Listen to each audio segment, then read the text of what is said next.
Hi, in this video we are going to talk about ListView widget in Flutter.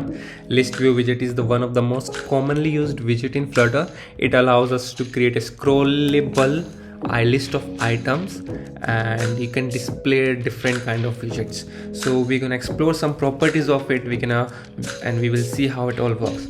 So the first thing is we have to define its children in a children property or the list widget list.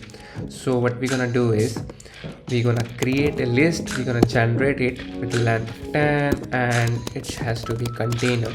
So it will create a container with the amber color.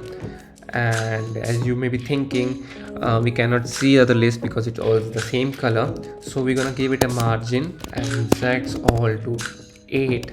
So you can see we have a different widgets with a list of 10 and it's all showing in a list view. This is the main you can say the property of the list view to able to show the scrollable widgets. We can also define our direction. So if you want it to scroll vertically, which is the default one, we can show it vertically. We can also show it horizontally. So you can see we have horizontal widgets right now which can be scrolled horizontally.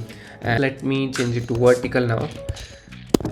And other property of the list view is reverse. So it will just reverse the whole list and it will start from the end. So like right now we cannot see because all are of same color, but if we have, just let me use a child and use text in there, and we're gonna define index +1 and make it center so it looks more defined.